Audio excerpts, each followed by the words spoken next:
How Being Assertive Can Improve Your Health by Professor Nigel MacLennan. Are passive and aggressive people more likely to suffer health problems than assertive people?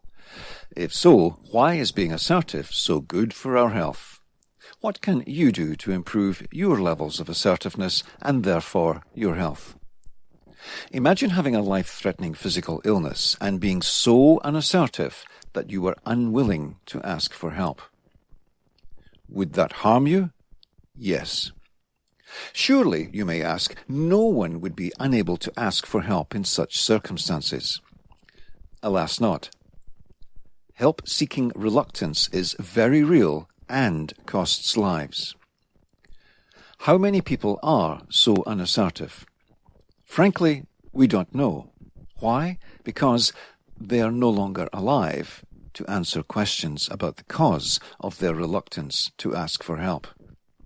We do know that some people don't ask for help because they don't want to make a fuss, meaning that they consider asking for help would inconvenience others.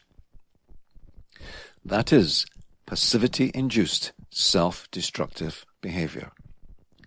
Even medical professionals are reluctant to ask for help, especially mental health help. Why? They worry that declaring that they need mental health assistance will impact their careers. And they are right to be concerned. There is still huge prejudice against mental health problems, even though in any 1 year, 25% of people will experience such a problem. Over a lifetime, 1 in 2 people will personally suffer mental health problems. Most medical professionals are aware of those figures and will still not assert their need for help. Even when passive people become ill and are helped, whether they have asked for it or it has been required, their lack of assertiveness goes on to cause even more problems. Every year, huge numbers of people die of medical negligence. An unknown number of those fatalities are caused by passive patients abdicating responsibility for their health to the physician. That's the doctor's job, is a common justification for their passivity. I don't know anything about medicine is of the same ilk. Both come from a mindset of passivity. Both lead to the physician not being given full information, not being challenged when they make false assumptions, and not being confronted about treatments that are likely to cause harm to a patient. If the person needing help perceives that those they need to ask for assistance are unapproachable, unhelpful, gaslighters, dismissive, or otherwise psychologically toxic, they are even less likely to ask for help. From their facial expressions and body language, you may have observed people in help provision roles who make it very clear that help is the last thing they want to provide.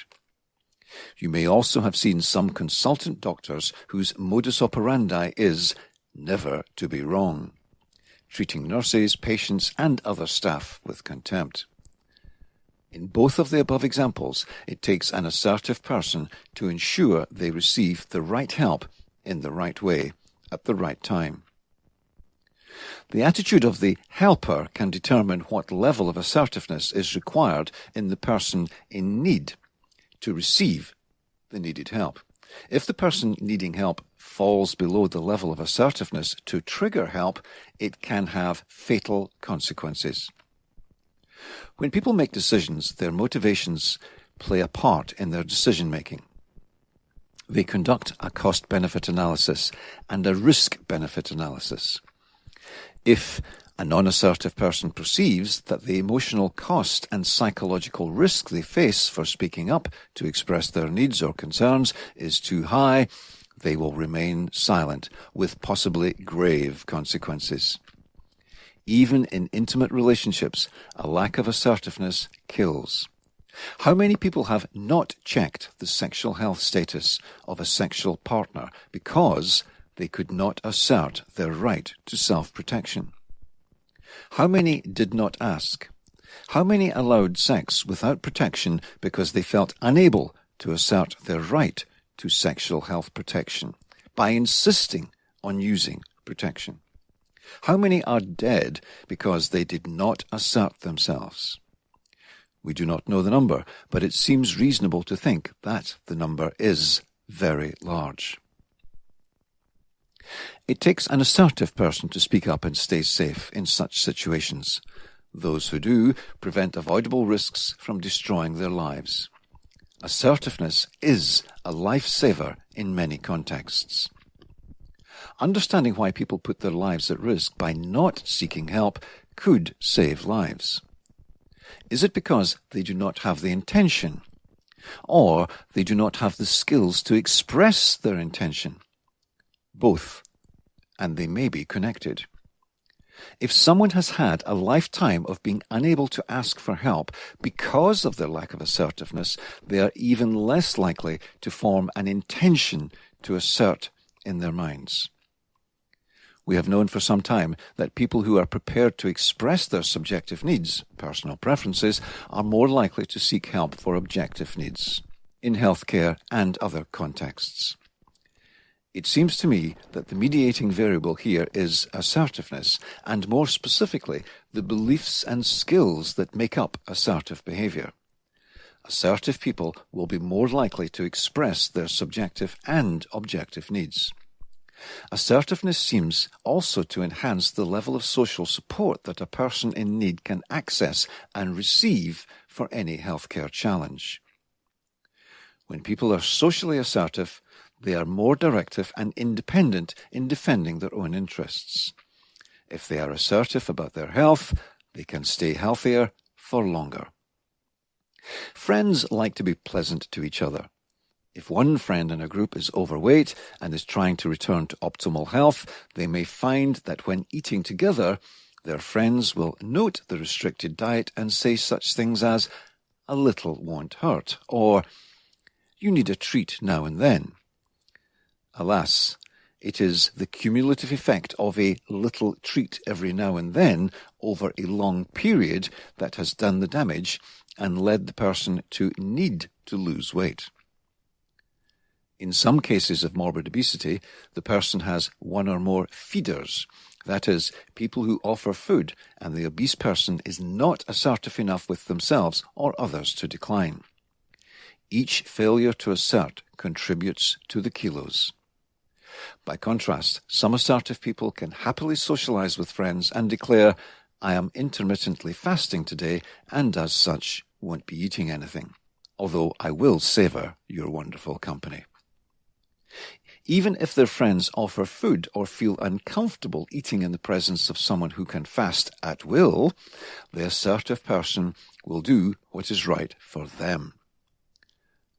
Are those at the other end of the continuum, aggressive people, more likely to suffer health problems? Yes. We have known for a very long time that people who have high levels of aggression are harmed by the toxic chemicals that such aggression releases into their bodies.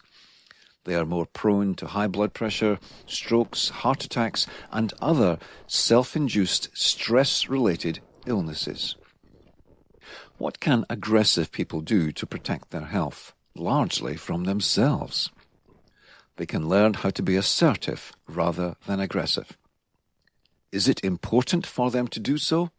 Only if they see the choice between life and death as important.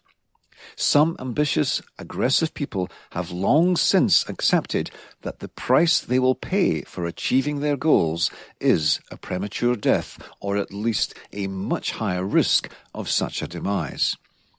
And they are okay with that. However, many are unaware that they also take on a higher risk of mental health problems.